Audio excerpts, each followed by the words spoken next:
Derivatives trading involves substantial risk of loss and is not suitable for all investors. Past performance is not necessarily indicative of future results. So stressful when the world's on fire.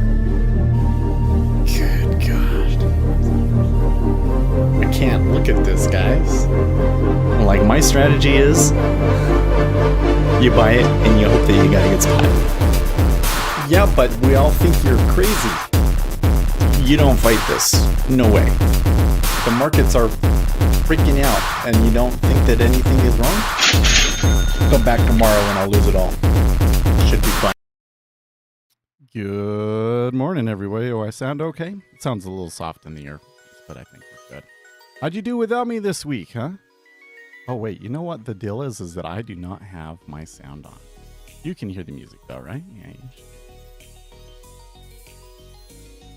Well, let's just, we're not going to go through all of the charts, but I just want to point out here, something cray-cray is going on.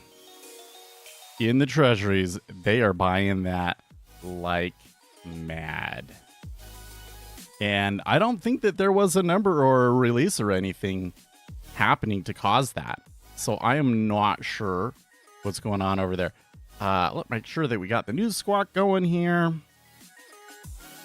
I have to admit, you know, I want to be positive and everything, but I do not think this report is going to be very good. Oh, okay. So I am seeing on Twitter some people reporting that the non-farms payroll report could be delayed.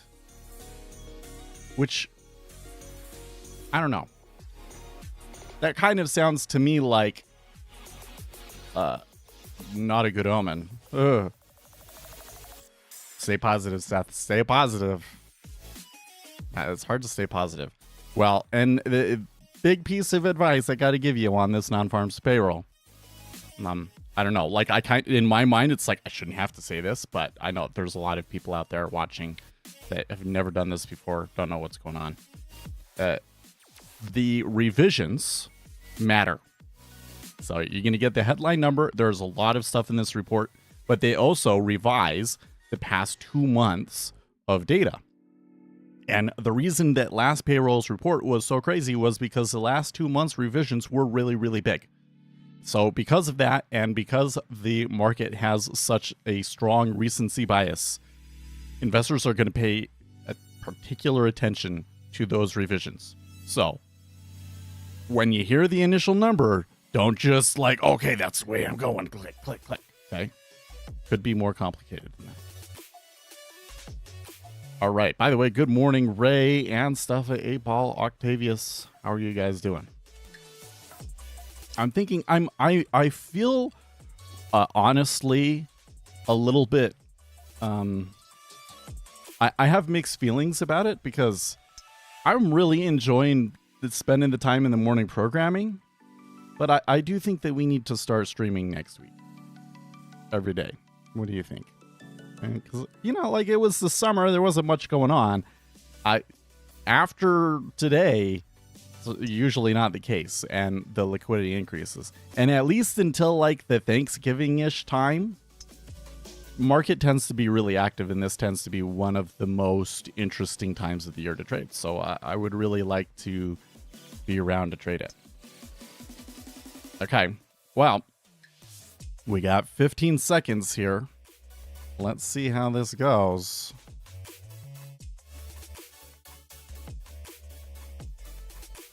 We miss you all. Thank you so much. I miss you guys too. Woo! Okay, they're going. Oh, okay. So it is lower than forecast at 22K versus the expected 75K. Let's wait for the revisions.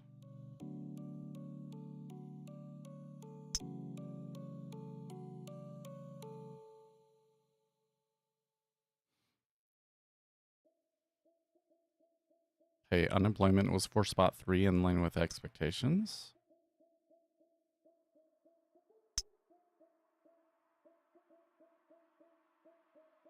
Okay, so there's a pretty strong jump there in the treasuries, but they are coming almost all the way back I am seeing some distribution right there at 09, so if I wanted to go long, that might be a spot.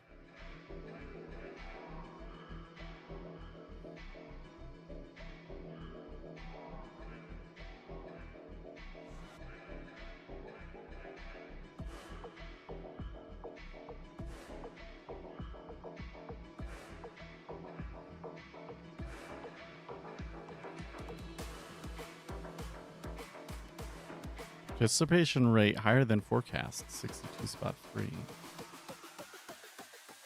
Give me the revisions.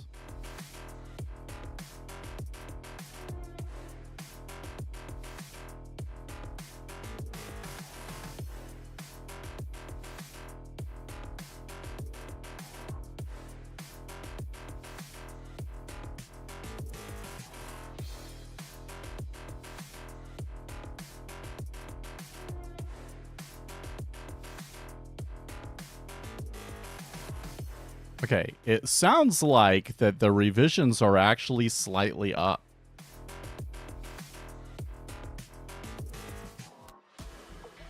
But not huge revisions this time.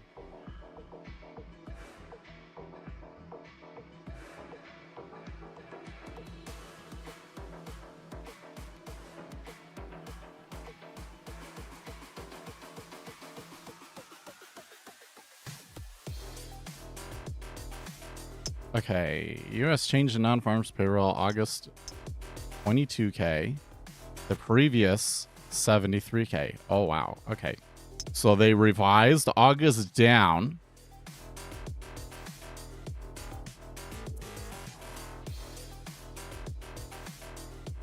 But the 2-month net revision was minus 22K.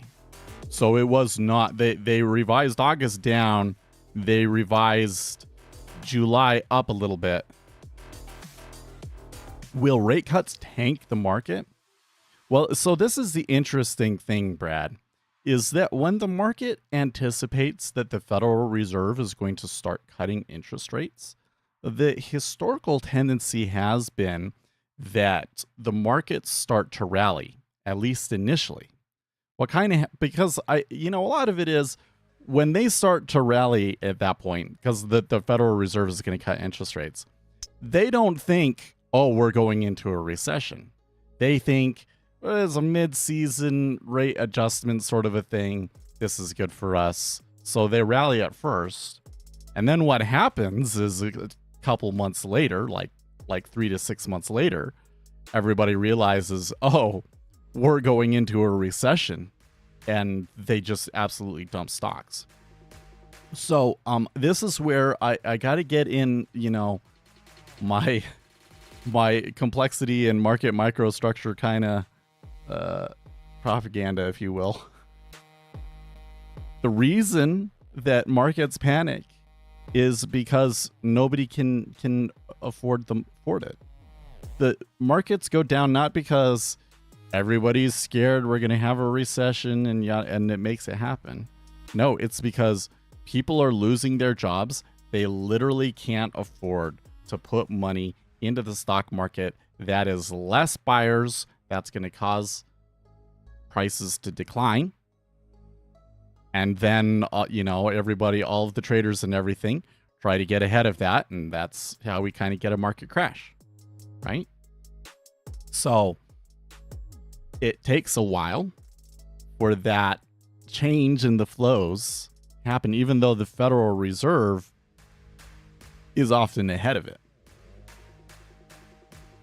But this is a weird situation anyways, because there's this whole thing with the Federal Reserve should have already cut and they're late.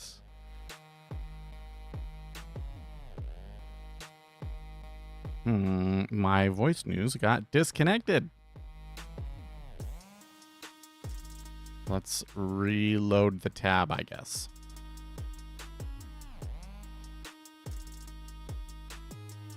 Even sitting, honestly, when I think about it every day, I'm sitting here like, this really feels like we're going into a recession. And I'm fighting between Am I just like being way too pessimistic? Or like, is this the way that things go and this is why people don't see the recession coming, sort of a thing, you know? Like, I can't shake this feeling every day that I feel like we're in an economy that's going into a recession. I really seriously do. And something that I keep coming back to in my mind is, well, we talk about tariffs. Can finally work on your demo. I've submitted my thesis. Oh, there you go. Well, add stuff. You should try making it in Rust. And we can work together on our platform. I'm going to talk about Rust in a little bit. Let's finish talking about interest rates. So the thing that just...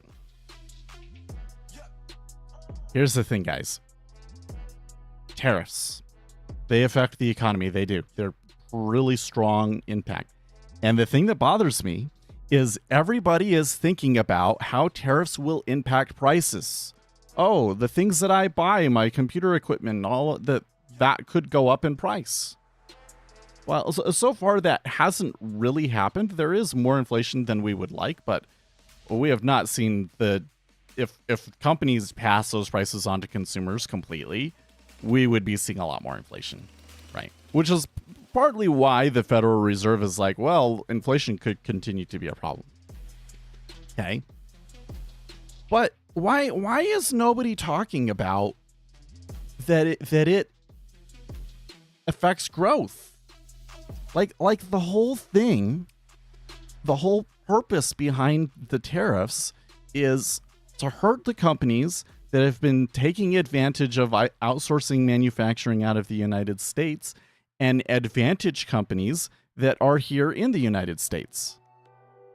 So if that's the case, wouldn't you expect those companies that have been doing well and are a larger part of the economy to decline, and that to hurt growth in the short term before those local companies, those domestic companies, can ramp up and start becoming a larger part of the economy?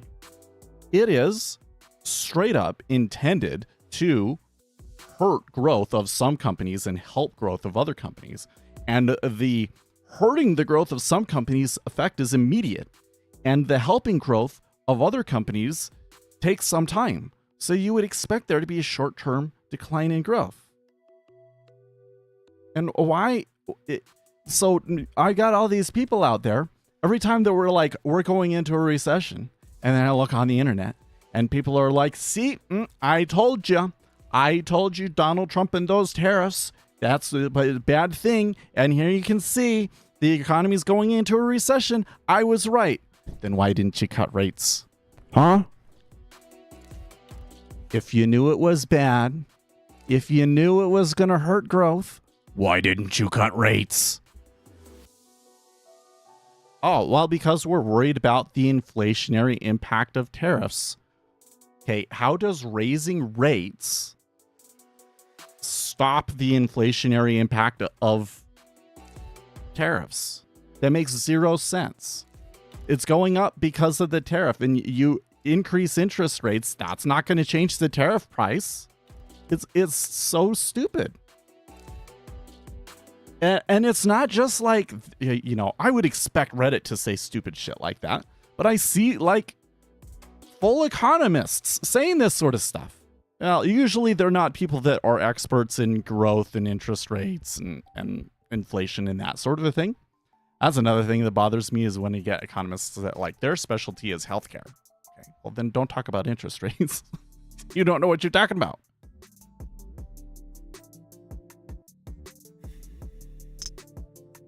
It drives me crazy, man. And that's why I just can't shake this thing that like it feels like we're going into a recession. I know in my mind that like it's more complex than that, and that I'm probably not going to be very good at guessing if we're going into a recession or not. But it really feels to me like we are. Brad says AI jobs are keeping the tech sector turning. After that, we will need UBI. Yeah, well, have you seen all of this stuff? Sorry, I keep like wanting to adjust my shirt here. A little distracted. Let me fix this. There we go. Have you seen how much of the economy has gone into a data center infrastructure spent, it is insane. Basically, what has happened since 2022 is, well, if interest rates are going up, you're going to have to cut back on other things because tech companies, they're about growth. If we're not in a growth section, then the thing is kind of to button down the hatches and try and survive that and be as lean as you can so that you have a larger war chest when things go back into growth again. But what has happened is they have cut on workforce way more than they needed to. And that extra they're spending on artificial intelligence like mad. And like it's crazy because let me tell you, man, artificial intelligence is a big deal, I think. I don't think that the world will ever see a larger deflationary force than artificial intelligence. Which again is like, so you should be cutting rates, right? Anyway, seriously, you get all these tech workers are out of work. It's a real thing in the tech industry. I'm not going to say that it's because of AI. It's because tech companies are not hiring, but they're not hiring because they think that AI is going to replace them. I don't think that that's how it's actually going to turn out, but that's what they're doing. So I kind of think that they're making a mistake to some degree, but it is still because of AI, ultimately, right? So that's happening. And what are you going to do? Oh, we need to raise interest rates. When the one section of the economy, the one section of workers that have been doing well in this economy are getting just absolutely destroyed. Come on. We need to have lower rates so that all of those people that have been laid off from Google and Apple and so forth. Has Apple done layoffs? I don't know if Apple's done the same thing. But anyways, we need lower rates so that those people can go and start startups. And hopefully not all of those startups are just AI wrappers, but they probably will be AI wrappers. So again, I just...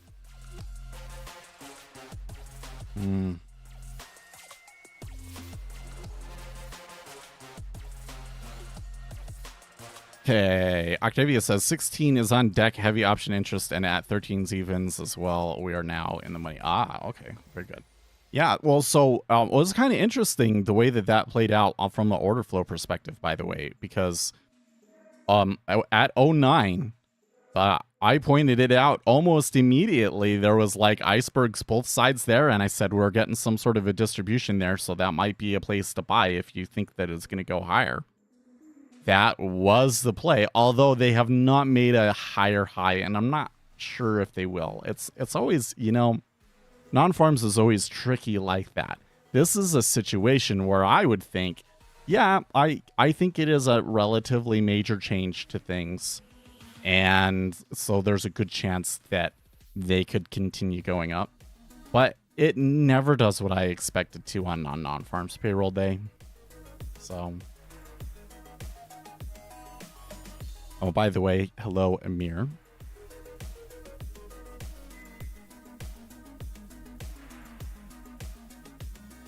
So now on AI, we've been messing more and more with AI at my work. Like before, I was just using free AIs and like copying and pasting code to them and asking them questions about it and things like that. But now I have AIs that are like trying to do the agentic mode. And it is a really fascinating thing. And I'll tell you something. The narrative that I have seen from AI, like it's the whole vibe coding thing. So vibe coding was kind of coined by a guy that tweeted out and said, like, a really great way to use AI is to just accept all diffs, accept all commands that it's going to run, and just let the AI do whatever it wants and run for 10 minutes or whatever and come back. And that is vibe coding. It is basically let the AI do all of the work, and then when what it builds doesn't work, you just run it and tell it what's wrong and it will fix it. Right? That's vibe coding. And vibe coding is not very effective. Vibe coding is not very effective at all. And what I have found with particularly when using agentic AIs is that, number one, your skill in coding still matters very, very much. And somebody that really understands their language and what they're doing and all of those sorts of things is going to excel. Somebody that understands software engineering processes, like how do you plan out the changes in the architecture and all of those sorts of things, those people have a really, really big advantage because the AI tends to do better if you do all of that planning sort of stuff. But then there's also a huge, huge, huge amount of skill in just how you talk to the AI. And I find that I can get better results than many other people just because I'm a tech guy that's really deep into the computer code, but I've also been forced to develop those language skills and how to explain yourself and things like that from doing the streaming and the YouTube channel. So there is still a skill. And the skill is not necessarily the skill that led people that were the most technically competent before. Okay, so that's one thing. I think that the strongest use case that I've had for AI so far is to help me learn and understand things better. I come into a new code base, large language model is really, really good at explaining the code base. When I'm going through it and I see something that doesn't make sense to me and like I got to go and ask the previous developers, why did you choose to do that? And the AI can usually explain to me why, for instance. So it's really good at that. It's also really good at walking me through things that I'm like not familiar with, didn't know before. So I've been doing a lot with Rust.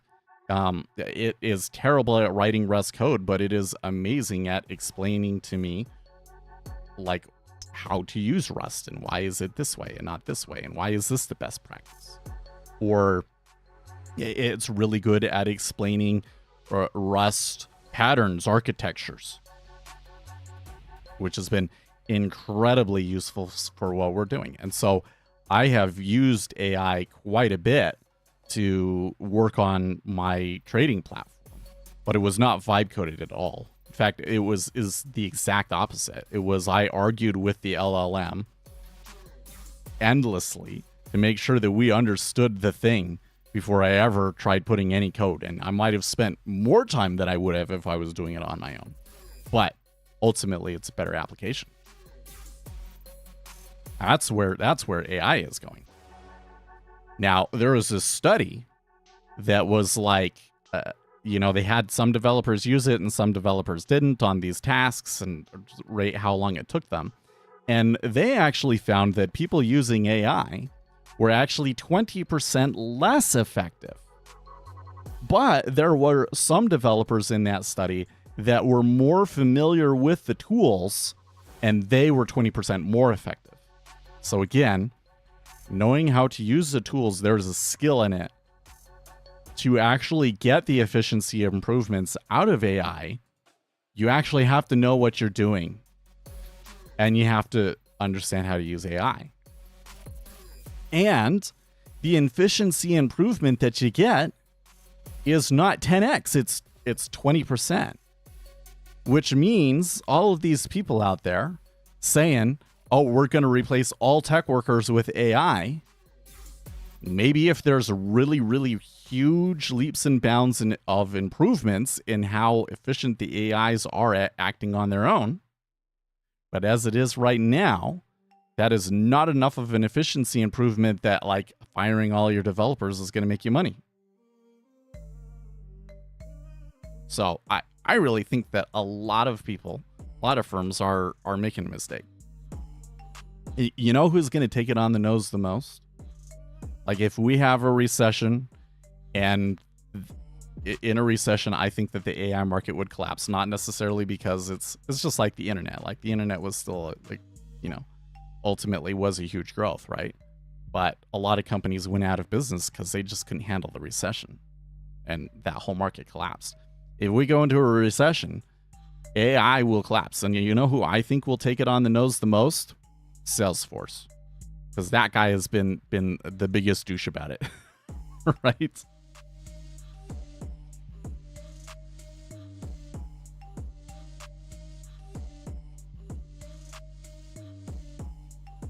Okay, let's see here. Octavia says that the 30-year hit 5% again.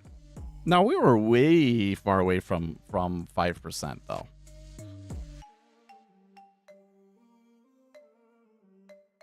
Although I can't see what it is on my yield because nobody's put any offers. We're getting close to 4% in the 10-year. That's good. So remember when like over 4% was too high like a year or two ago?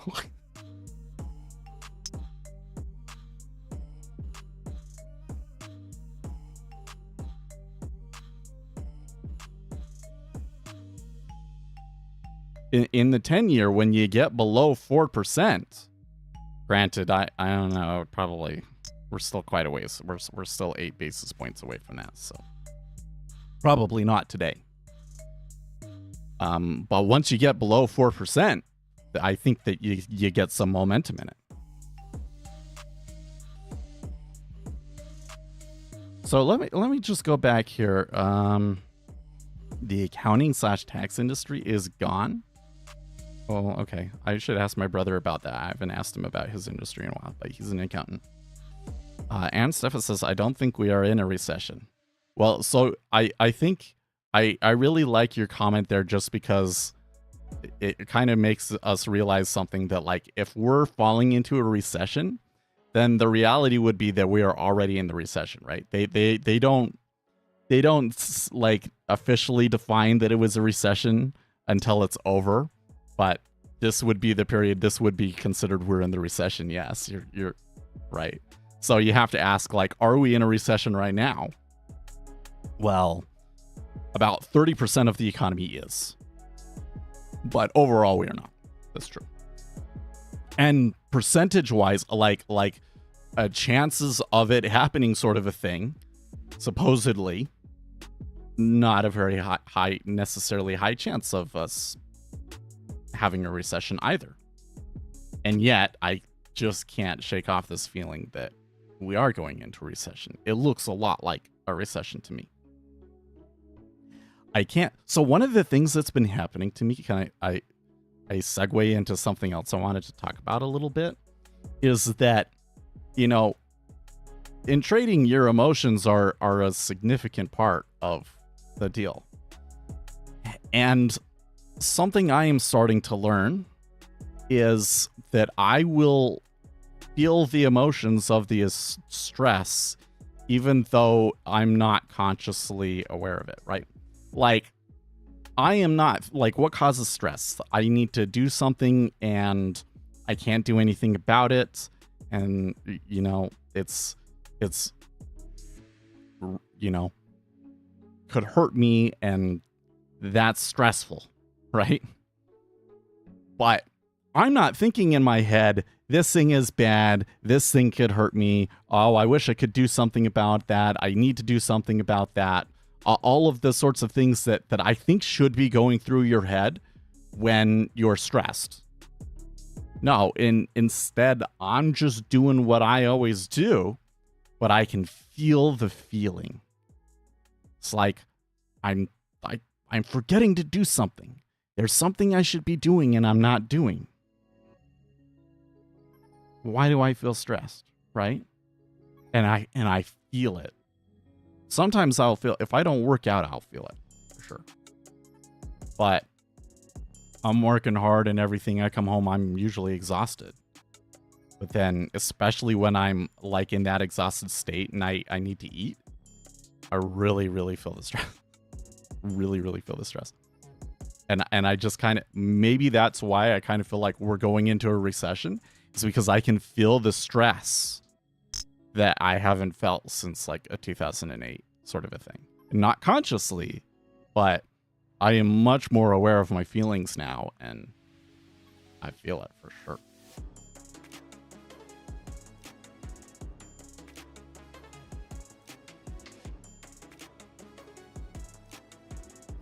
Okay, by the way, we did breach to a new high by a tick or two, and we did capture that 160 that Octavius was mentioning.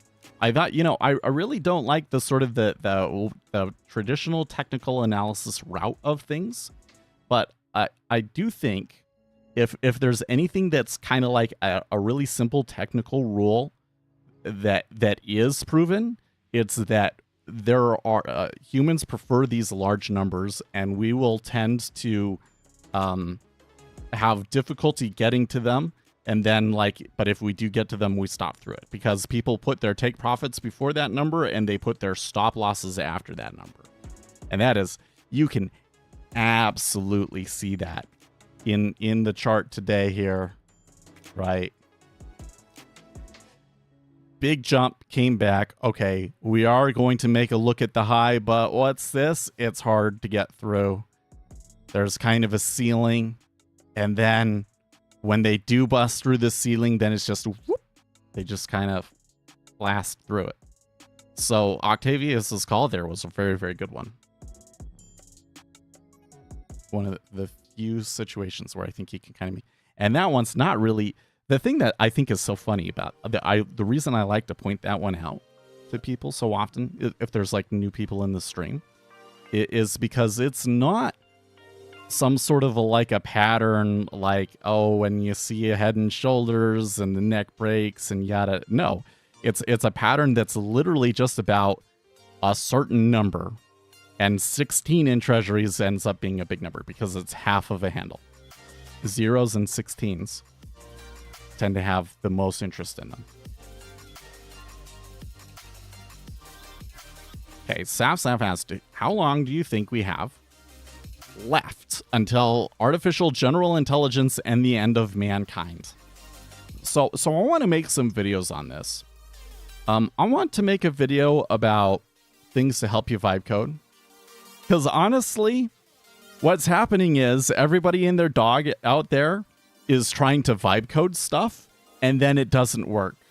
And when it doesn't work, what happens? They come to me to try and fix it, right? And that's just driving me crazy.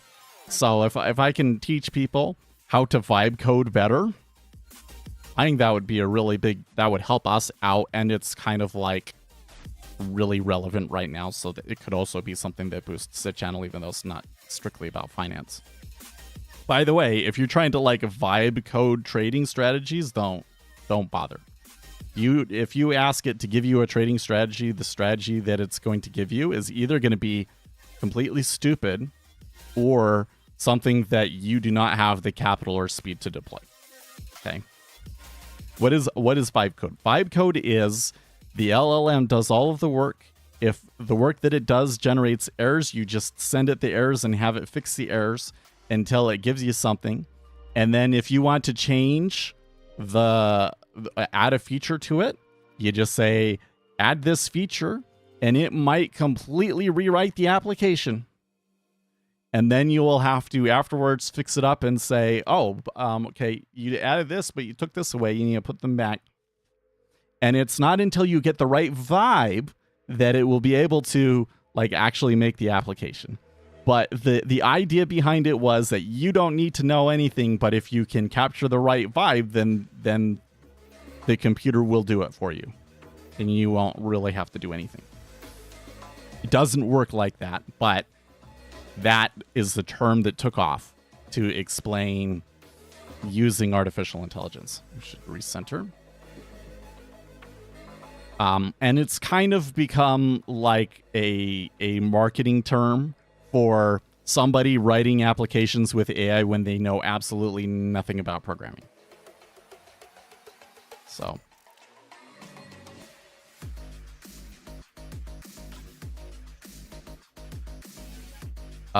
now I have been using AI And I have been using AI very effectively. I think that AI has really transformed my work. I was getting pretty good at being super efficient anyways, but the AI kind of creates this feedback loop that is extremely engaging for me. And so it's really, really supercharged my productivity, even though I'm not sure if the LLM actually does things faster most of the time. A lot of the time, because sometimes it'll be fast and sometimes it just is so stupid. And I will probably spend more time getting the right prompt and context into it to actually do the job correctly. And I probably spend more time figuring that out with trial and error than I do if I had programmed it myself, or if I had used the, just used it to help me make key decisions or look up information. Anyways, that's vibe coding. So even though I am like totally pro developer assisted AI and everything, I would consider myself a very strong artificial general intelligence skeptic. So I was actually, where did I put that?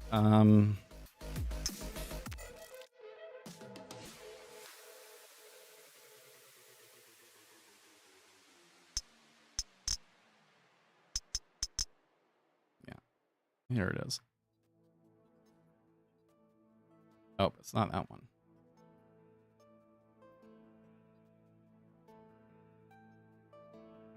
Yeah. UBI. It's about UBI. So there's kind of like, I guess you could call them goal posts. This is what you're gonna see happen. Is like the goalpost is AGI, right? And if AGI is achieved, they'll move the goalposts. By the way, good morning, Kevin. Hey, by the way, Kevin, I got a ton of emails from you earlier in the week that some of them are like you just sending me messages and I totally read them and I just don't have time to answer them all. But some of them were like, I think you got hacked. So you should look into that. Anyways, so if we achieve AGI, then there's kind of like, we'll move the goalposts and here's the next thing, right? But when I look at every one of these like key milestones in AI, I am skeptical about every single one of them. I want to make a video about this. This is why I wrote it all out. But I guess I can kind of give you a general overview of it here, right? So first of all, I do not believe that AI is likely to achieve true AGI, which is where the AI can basically do everything that the human can do at a same level or better. There are some things that it can do better than a human right now, but there are like severe limitations with the artificial intelligence, right? Where I already have AGI. I really don't think so. I think that the AIs do really stupid shit. like the ultimate problem is, even though they have like these logic models, and now they're starting to make like mixture of expert models, so that really helps too. The ultimate problem is still that these AIs are not coming to what it wants to do based on the same process that we are doing. It's kind of like a mimicking of the same process that we do based on past data. And so you're always going to run into these situations where, based on how the model was trained and things like that, there are certain tasks that it just will completely fail on, right? So why you'll run into these things, for instance, AI will hallucinate things. I had an issue. I wanted to use a framework called Terraformer and it wasn't working. And so it said, oh, well, there's a fork of it. Go use this fork. The reality is that fork doesn't exist. Never did. It's hallucinating it. It knows that oftentimes when a tool like that doesn't work for your particular use case, that like maybe somebody has forked it, right? So hallucinations, that's a big problem, right? I had another one where it was like, I'm trying to get it to match my Terraform to what the infrastructure out there is, and I don't want to change the infrastructure. I just want my Terraform to match it, right? But it will keep doing things like, okay, I'm going to, this is an acceptable change, right? Like, oh, we should add this tag in here. So we are going to change it. No, I don't want you to add the tags. And even if I put the instructions in there, like this, no changes are acceptable, whatever, sometimes it will still do the thing, right?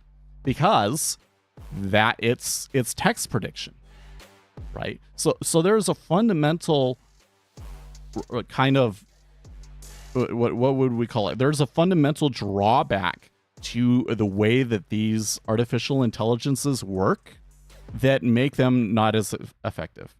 And so especially if you're looking at a complex task, something that has like 20 steps to it, or like a whole big project, they're going to get 2 or 3 steps in and then fail and get stuck.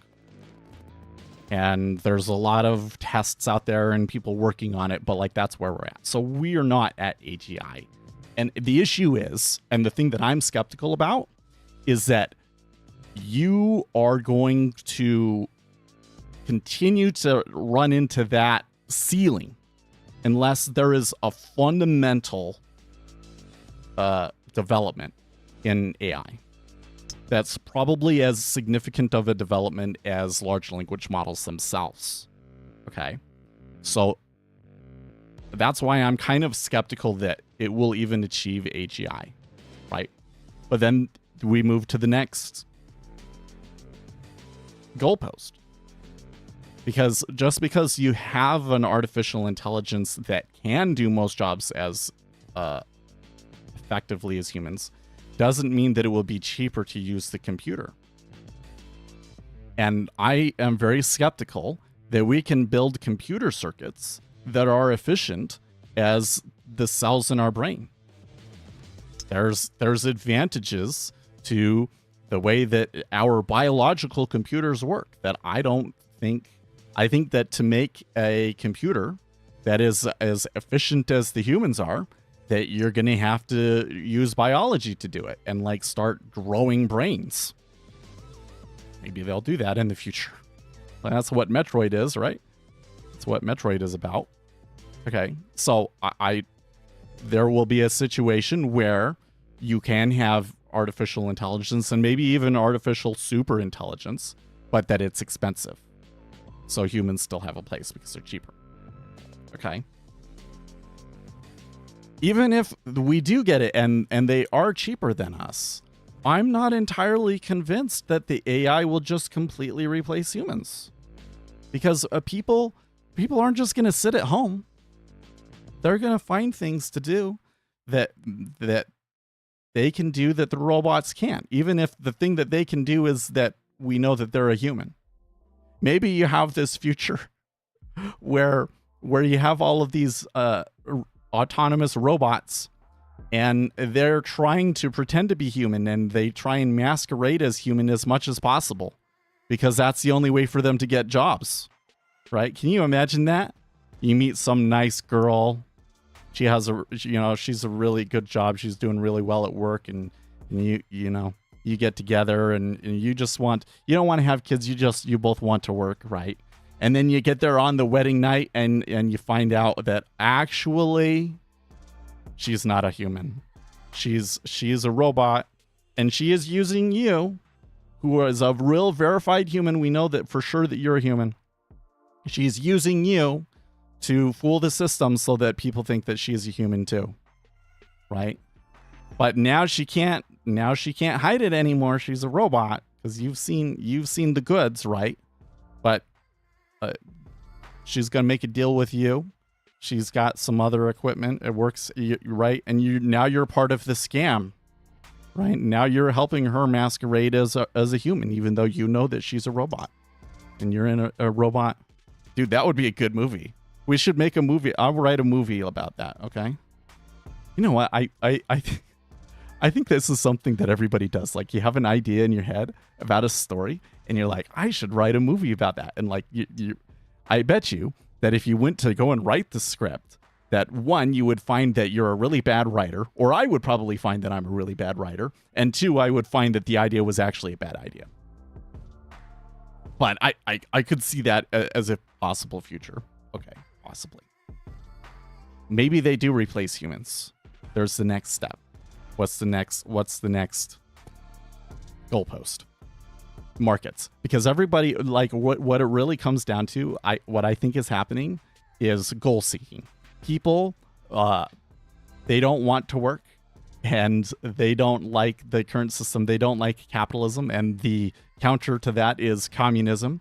So there's this huge swath of people, particularly in left-leaning tech, that really actually want communism. And so what's happening is they're goal seeking. They're concocting a future in their mind where they think that communism will be possible.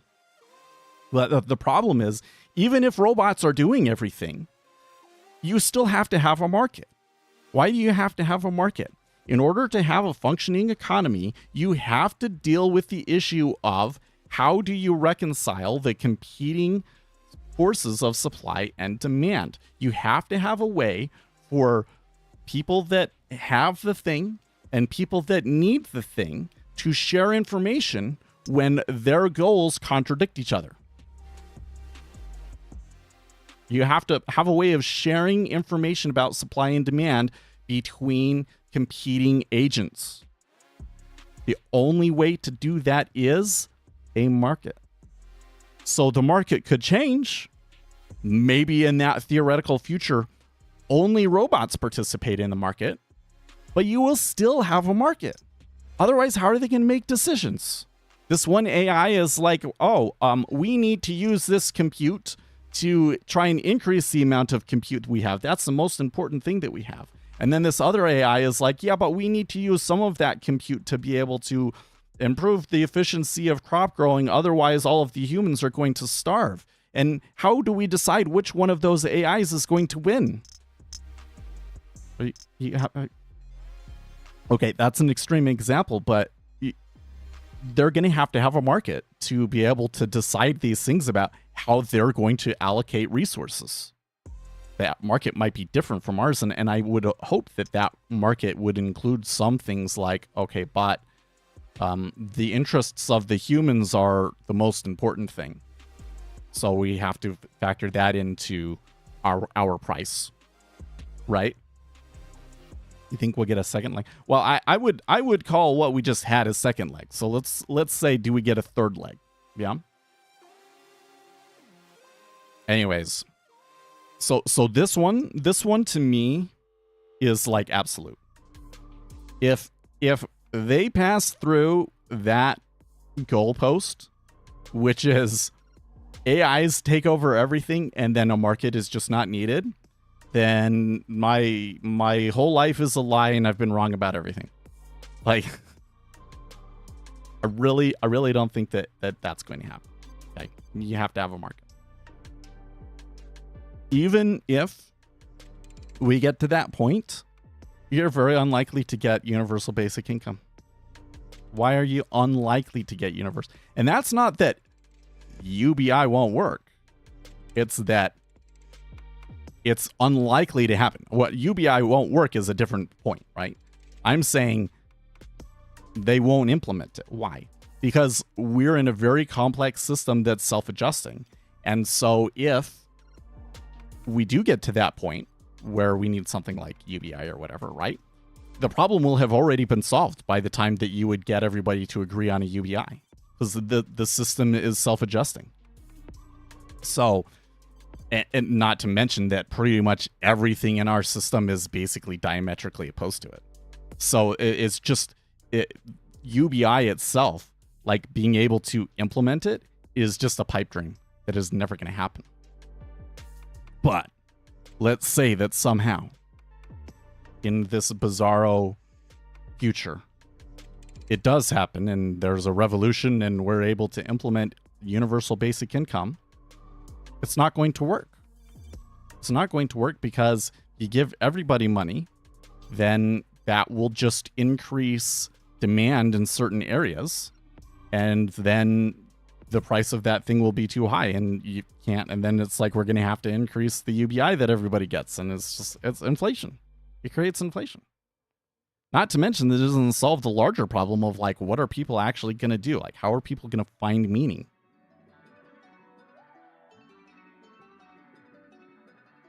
This whole thing that it's like, we're going to tax the rich and then just live off of that. Probably not going to be what's happened. No. So what is more likely to happen? I'll tell you. What's more likely to happen is that artificial intelligence is the most deflationary force that humanity will ever see. Think about the 2010s and the amount of deflation that we had during that time period, and the having interest rates be practically at zero during that whole time period, and the amount of growth that the economy experienced during that time, and yet we still had decreasing prices. What we are about to see in the next 10 years is that on steroids. The amount, and so to fight that deflation, central banks will print insane amounts of money. Insane amounts of money. To the point that, well, things won't necessarily get cheaper, but what will happen is the amount of money that you make will go way, way, way up. To the point that, like, maybe we have to do a split on the dollar. Like, you know, we decrease the, $10 is now worth $1 to keep prices to a place where it's, like, reasonable for people to think about numbers and stuff like that. Because it's going to get to the point where $1 million, like right now, to be upper middle class, I guess you need to make more than $100,000. And at the end of 10 years, it'll be like you have to be making over $1 million. The cost of things will continue to go up, but the amount that you make will be more. To the point that things will be insanely cheap relative to the amount that you make. That's deflation. Then the other side of it will be everybody will have a side gig. Like, everybody will be an entrepreneur at that point. And there will be situations, a lot of people will hit it big, whatever their entrepreneurial venture is. There'll be 1 month where it works really, really well. And you'll make so much from that you can live on that for years. And that will be the way that a lot of people live. And there will still be jobs. Robots will be around, but there will still be jobs that we need humans to do. And those jobs will pay really, really well. In fact, I think in this future, the other thing that we're going to see is the labor participation rate will continue to go down. So this is really interesting. Over the past 10 years, one of the biggest trends that we've seen in the labor force is the labor force participation rate going down. And if you look into the numbers like, okay, well, so where is that going? Why is the labor participation rate so low? And it turns out that where it's going is people are staying in school longer and entering the workforce later. You will continue to see that trend because the jobs that are out there are going to be super, super complicated and people will have to stay in school longer to do them. And so it will be like you stay in school until you're like almost 30 and then you work for 10 years and then you're done. And there will be a labor shortage. There will be hard for them to get the skilled people to go in the job because, one, you have to go to school for a really long time. And then two, you make so much money that you don't really want to stay in the workforce for very long. I also think in that situation that a lot of people, if you really don't have to work, you won't. If your parents did well, like the amount of people that have generational wealth will go up. So there will be more people that will just be able to live off of the wealth that their family built. There will be a lot of people. I think you will probably see less women in the workforce, honestly. I think some people will be like, that's a really terrible thing. But I don't know if it's a terrible thing if they don't really want to work in the first place. They're only working because, you have to work because what if your husband dumps you or something like that, right? But in this world, uh, if you get divorced and you don't have the primary caretaker anymore, there will still be such a demand for labor that you'll be okay. It won't be as big of an issue. If that's not as big of an issue, more women will be willing to take the risk of just being stay-at-home moms, and you will probably see the amount of women in the labor force go down, and overall the labor participation rate go down. So to where right now it's like 2/3 of able-bodied people work, and it will go down to like 40 to 50% of able-bodied people, if not less than that. That's what's really going to happen in the future, I think. But you can see how, like, at every step of this, I think that there's reasons to be skeptical. Okay, so I think Hassert is talking right now. Hassett says the jobs market for new No. Hassett predicts that the official jobs figures will be updated upward by nearly 70,000 jobs. So I think that that's why the treasuries are selling off a little bit. Oh man, so this whole time I totally forgot that I have some oatmeal to eat. I'm gonna let you guys mull on that a little bit. Let's pay attention to where the treasuries are going here. I do think next week we want to be more locked in. So I'm trying to get it all out of my system today so that on Monday I can really, really focus on the flow. But we do have something going on here. There appears to be an offer iceberg at 15.5. I don't know if White House senior advisor Hassert's comments are really going to be that influential. Honestly, I'm kind of skeptical about that will be revised up by 70K, but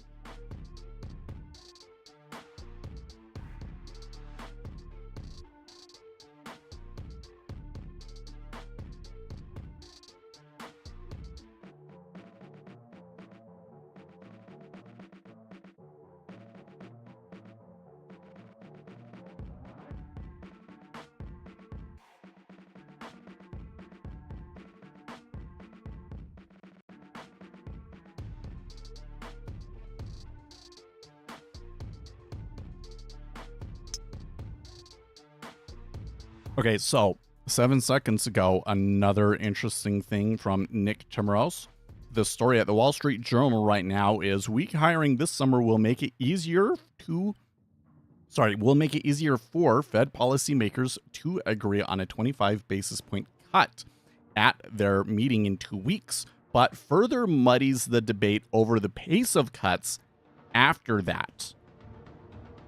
I think that's probably right. I think that 50 basis points of cuts this year is totally reasonable. But after that, what is the actual neutral rate? And do we need to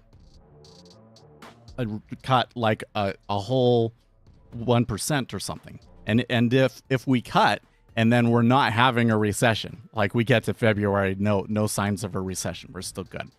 Seth is still sweating it out. Seth still feels like, man, it really feels like a recession, but like everything still looks good because it's kind of been like that the past 2 years, hasn't it? Do they cut or not? It's way more uncertain right now. Yeah. So that might also be a flow that might have pushed us down a little bit. Because I think that some people, especially Zero Hedge, were really selling this as like this number will be so bad that we're likely to get a 50 basis point cut. I don't know if we're likely to get a 50 basis point cut now.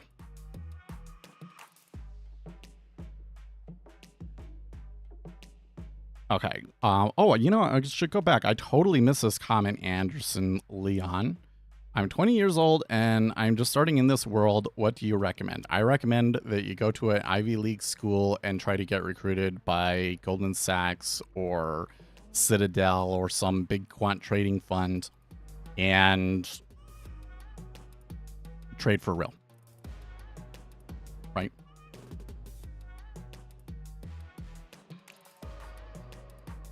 Because the truth is, to like really get into futures trading, you kind of have to already have a lot of money to work with, you know?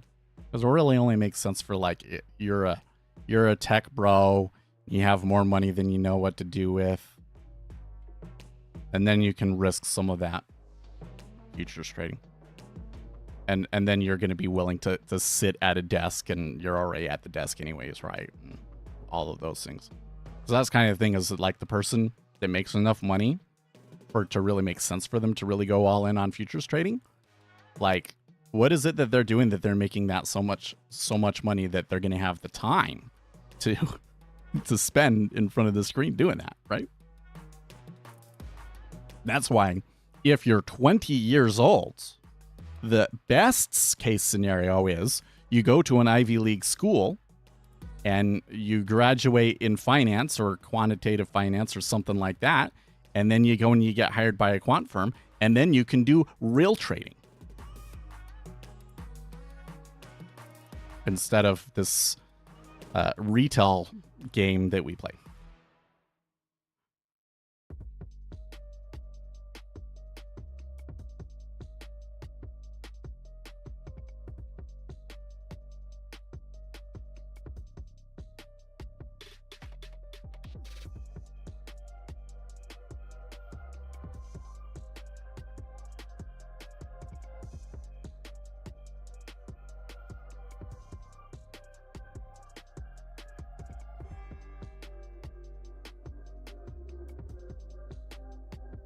By the way, Hassert also saying, there's no question that an independent Fed is important for growth. It does seem after their attacks on Cook, there was a lot of people saying, oh no, they want to get rid of the Federal Reserve. They don't want to have an independent Federal Reserve. They just want lackeys that do what Donald Trump wants. And the administration has realized that their messaging on that was harmful, and they are working overtime to try and address that. Because I don't think that what's going on there is like, we need to just change the Fed so that it just does what we want. I really think that it's kind of more, well, we know that they're getting it wrong right now. That means that the Fed needs to change. How can we change to make them better? That's kind of the narrative that I think that they should be going for. But we're not getting that. That's what I go for. I think there's some really big problems with Fed methodology. It's not as effective. We have better knowledge and models and things, and they're not using them. All right, Hazard is still okay. Just finished talking on CNBC, so be interesting. This is where I really wish that we could trade until 9 my time. 90 minutes is just not enough time. 90 minutes is not enough time to code either. I'm gonna have to try and code in the evening more. Although I will say, like yesterday, I came home. Asher was in his room playing Legos pretty much the whole time. I don't have to like have my eye on them the whole time, or somebody might kill themselves, So, but I still have to keep a close eye on them. But like, can I program in like mom's taking care of it or whatever? We can. So I think that I should have more time in the evening to work on it. That's probably when I'm gonna have to do that stuff. But I digress.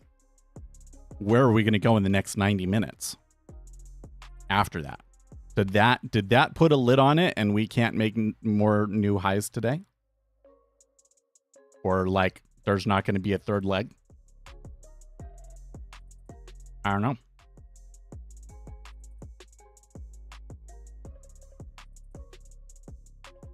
That second leg sure was something else though, wasn't it? 20,000 contracts.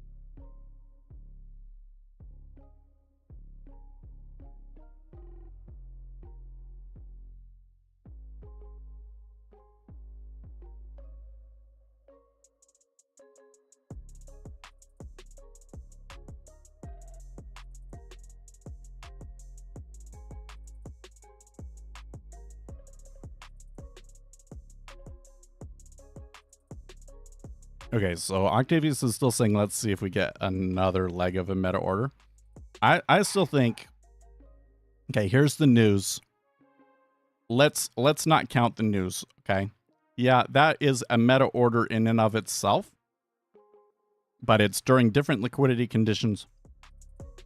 After things kind of calm down, then we got this move right here. Now you can see that in terms of changing cumulative delta, it wasn't very much. Okay, but it was there. So I would say that this was leg 1, and then this one where they really had a lot was leg 2. Now, I also kind of think that, especially when I start to see this sort of a thing followed by like it goes sideways, probably this meta order is done. I think there's a very high probability that it's done. Now we came back. This was a different leg. And in this case, not as big of a meta order, but because it is going the other way, it has more impact. From, let's say, Hassert in the Wall Street Journal. Okay. We could still get a third meta order that might bring us back up more towards the top. Especially something that's kind of slow burning until the options pick close. But I find it very, very difficult to predict those flows on a weekend. Because there's a lot of it is like, there's going to be flows for people closing positions out and things like that. And again, there's some signs in this thing right here that kind of suggests that the meta order was done. But I still think, you know, in the next 90 minutes, do we get back up here? Is what I'm most interested in at the moment. The kind of the big question. And one that I don't think I could predict very well. But that's the decision point that we're at right now. Should also note that when we came back, where did we go to? 16.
Okay, so I'm just noticing now there is some interesting flow happening here in the 30-year.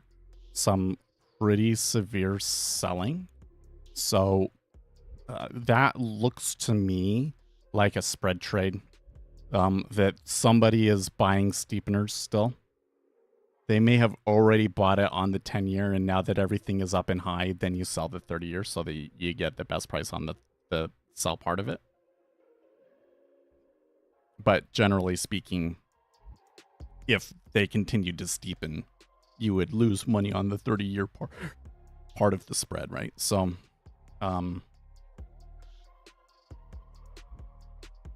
very interesting. It's pretty, because it's a pretty significant amount of selling in the 30-year.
Well, I'm starting to think about if there's anything that needs to be said before we get going. You know what I should do? I should check to see if I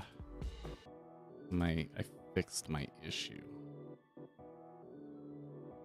I was having some issues building yesterday because I'm trying to use Kairos a little bit more. Or control which backend Slint is using. And I wouldn't build. So let's try that again. See if that installation I did last night fixed it.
Amir asks, how's it going?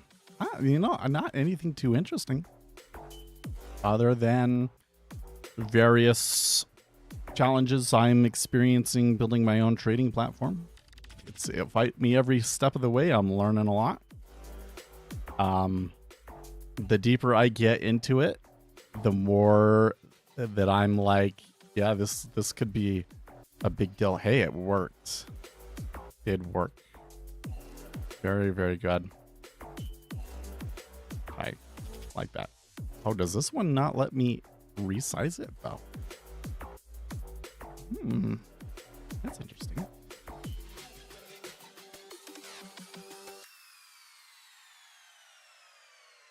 I have to do something about that. But maybe there's a property that allows me to resize it. Makes it easy. Because if I have to make the thing that allows you to resize it, that's going to be annoying. It's going to be really annoying. I also think that it's made the background a different color.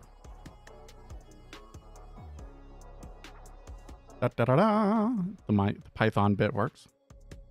That's good. That means I can use... I think that we will use... what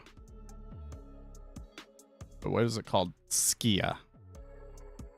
I think that I will try drawing a chart in Skia next.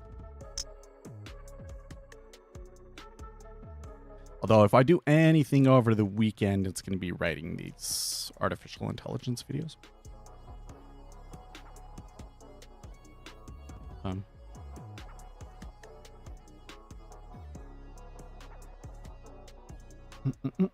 So we still got 5 minutes. We'll stick around for 5 more minutes.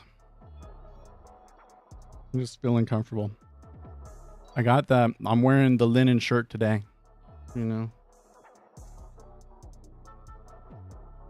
You know what I really hate is wearing a button-up business shirt and not being able to put your arms above your head.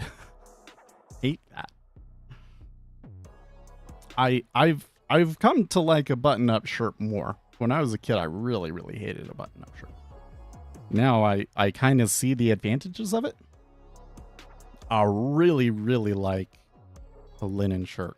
It breathes. It's so much better. Really want linen. I got some linen shorts on the way. I don't think they'll be here till next week. And those aren't shorts that I would necessarily wear at work. You need to get like nice linen pants or a linen suit. Dude, I saw a guy at church. I had a linen suit. I was like, okay, yeah, I should get a linen suit. I'm digging that. It looked nice.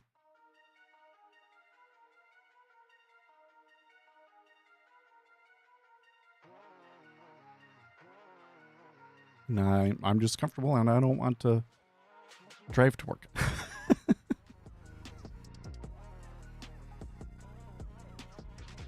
Plus, my thing worked. Now I want to go and work on my thing.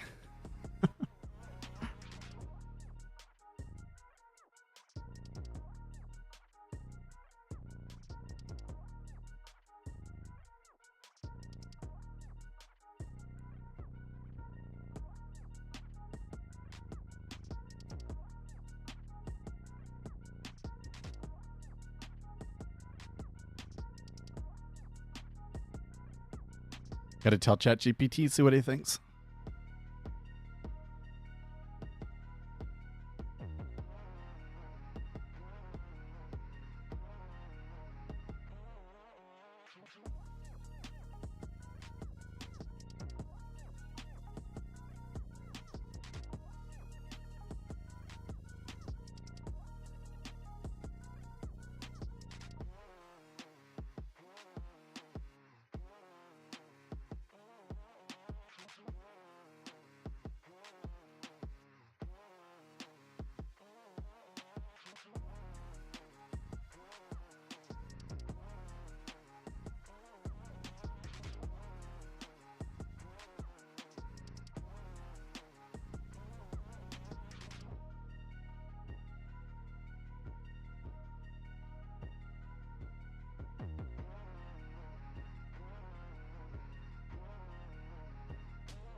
It was like, hey, you want me to add a runtime check so you can confirm which backend is active? Because the whole thing yesterday was trying to figure out how to use that API to print which backend was active. And the LLM just hallucinating things and us both concluding at the end that the API doesn't actually have a way to do it. And now it's like, oh, I can give you this probe. So I said, oh, are you going to hallucinate another one for me? But it says, yes, this time I won't try to give you a Slint backend probe that doesn't exist. Oh, this is how ICE plus Skia reports its backend.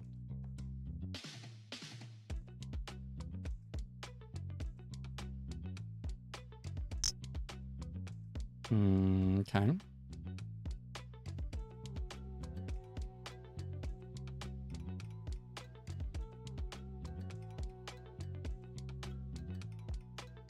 Oh, ICE uses Skia too, huh? When it uses WGPU. That's weird.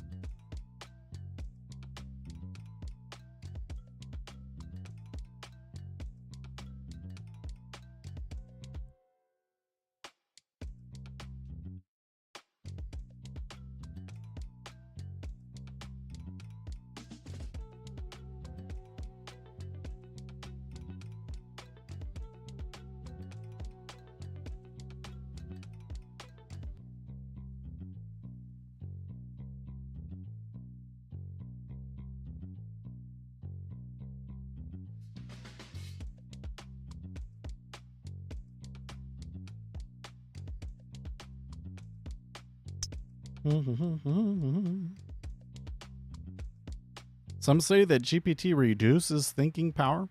Well, it's entirely down to how you use it. And you can use it like that's the I kind of feel like that the LLM kind of in many ways reflects what you want. Like what you genuinely want. And if what you genuinely want is to be lazy, then it will facilitate you being lazy. And if what you really want, genuinely want, is to know more and understand more, then it will help you do that. Let's see, what say Paul say here? Just give you the har totally killed that. Oh, really? Oh, I was hoping you'd last longer than that at the very least. But wait, how? I mean, so here's where the thing where it gets interesting is like, all right, we don't have time to talk Tell me about it again on Monday. We'll be back on Monday, right? Because then the question is, okay, how did you kill the account? Was it that you had one bad trade that was so big that it blew the account? Or was it more something else, like you slowly drew down into it or something like that, right? Was that like, oh, I made these mistakes, I did this, I did that? Because what always happens is, like, it's inevitable that you're going to break. And then when you do break, you blame it on yourself rather than that's like kind of the nature of things. So we can explore that. Monday stream. Yeah, we'll stream on Monday because it is because basically the first non-farms payroll after Labor Day, market changes. And so certainly up until Thanksgiving. I honestly don't like trading after Thanksgiving, but we'll definitely go back to that. Because even though I want to spend as much time as I can programming, there's real limitations to what I can do in 90 minutes too. And in the meantime, it does kind of hurt the channel not streaming. So I think that it would be better to stream again. But we'll see. We can go after. We can look at the metrics and decide what we want to do with it. I can always stream and like not talk a whole lot and just program. Sometimes I wonder that, like, because it kind of seems like some extent just being here is what matters, and it doesn't really matter what I say or do.